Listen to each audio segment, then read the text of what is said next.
আগামী জাতীয় নির্বাচনে ডাক্তার ত্রিভুকে বিজয় করে দেয় আল্লাহ। দেশনেত্রী বেগম খালেদা জিয়ার উপর যে অত্যাচার নির্যাতন হয়েছে, বাংলাদেশের ফ্যাসিস্ট শেখ হাসিনা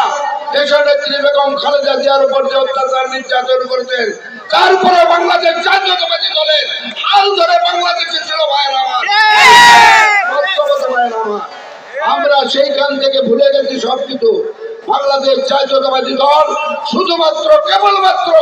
দেশনেত্রী বেগম খালেদা জিয়ার নেতৃত্বে এখন পর্যন্ত টিকে রয়েছে ভাইয়েরা আমার। দেশনেত্রী গণতন্ত্রের মা, আমাদের সকলের প্রিয় নেত্রী দেশনেত্রী বেগম খালেদা জিয়া আত্মার মাগফিরাত কামনা করে প্রসাদপুর ইউনিয়ন এবং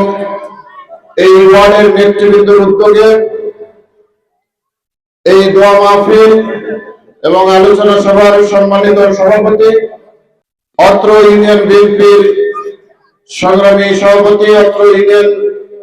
পরিষদের নির্বাচিত চেয়ারম্যান জনাব আব্দুল মতিন মন্ডল উপস্থিত রয়েছেন, মান্দা উপজেলার কৃতি সন্তান, মান্দা উপজেলা বিএনপির সাবেক সাধারণ সম্পাদক এবং নওগাঁ ৪ আসনে বিএনপির মনোনীত প্রার্থী, আমাদের সকলের শ্রদ্ধাভাজন নেতৃত্ব জননেতা জনাব ইকরামুল বারী টিপু উপস্থিত রয়েছেন, বাংলাদেশ জাতীয়তাবাদী দল মান্দা উপজেলা শাখার সাবেক সভাপতি, বর্তমান সিনিয়র সহসভাপতি, সকলের মুরব্বী সম্মানিত ব্যক্তিত্ব জনাব মোখলেসুর রহমান মকে উপস্থিত রয়েছেন। এই সংকটকালীন সময়ে যিনি দীর্ঘদিন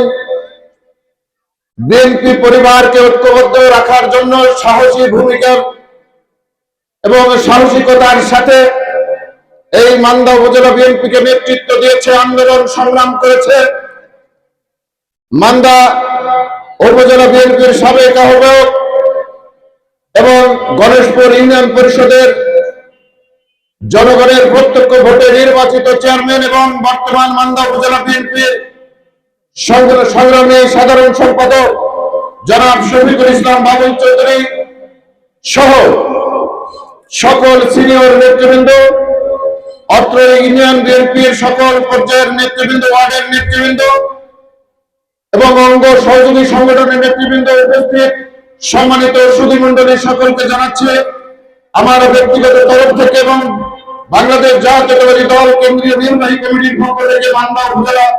বিএনপি পরিবারের পক্ষ থেকে আন্তরিক শুভেচ্ছা, মোবারকবাদ এবং সালাম। আসসালামু আলাইকুম ওয়া রাহমাতুল্লাহ।